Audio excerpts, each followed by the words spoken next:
I've been doing the ministry for, like I say, since '96. I was homeless for 13 years, from '74 to '87. During my time as a homeless person, I ran into all kinds of different people. I was known as a transient homeless, which means I went from city to city, hitchhiking across the country. During my travels, I've encountered a lot of people, a lot of situations. I've had people that would look at me and start throwing names at me, everything else, because I was dirty and everything else. Then I would run into other people who would, at the time, they would talk to me about God, but I had no interest. I never believed there was a God that would have anybody live like I was living. And but it's actually amazing, because no matter how much I wouldn't believe, I kept getting Christians in front of me. Whether it be a street preacher or as I'm hitchhiking, Christians pick me up.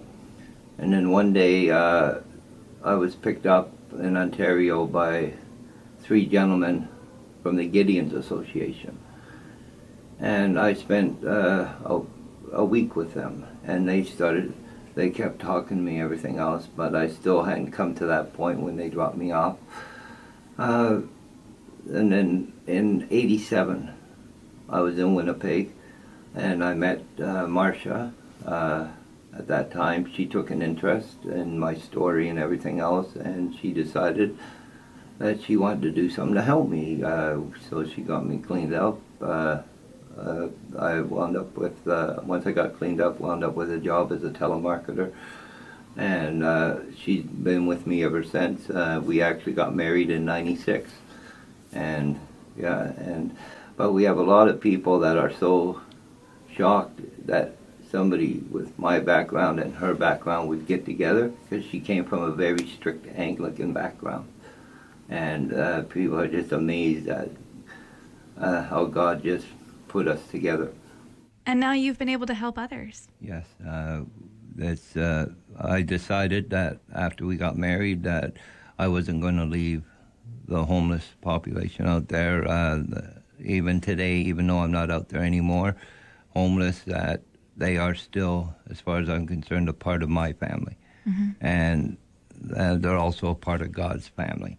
And they need us out there. Right. How have you kind of seen people come to help before? Well, actually, I've been, through the years, doing a lot of speaking in different churches in Manitoba. And we went to Carmen Pentecostal Church and spoke there. But there was just something about the church and that kept me and Marcia going back there.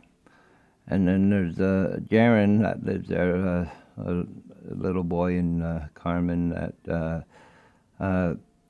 I guess at one point he saw somebody sleeping on a bench, and he inquired to his dad about it. But what happened was, the long story short, he decided he wanted to go around Carmen and start collecting blankets for the homeless. And he collected so many blankets, he actually halved it between our ministry and Salome Mission. Wow. It was just awesome. And yeah. It's been, and since then, Carmen Pentecostal Church, Pastor Ron Duick, and all the staff and members of the church there have just been awesome, very helpful, and we really thank God that they put them in our lives. Yeah. So how can others be getting involved just like they have? They can help out with donations. Also, we need long johns, toques, scarves, hats, sweaters, things like that, and also boots, and yeah. Really, anything that's going to help someone get Yeah. through a cold Winnipeg winter. Yeah. So can they get in touch with you? What's the best way? They can contact me through streetministries15@gmail.com. Okay. Or 204-750-1228. Perfect. Or they can contact Carmen Pentecostal Church as well. Great. You can also find more details about them on their Facebook page, and we'll have all this posted for you at chvnradio.com as well. Thank you so much for coming in today, Ron, and for what you do.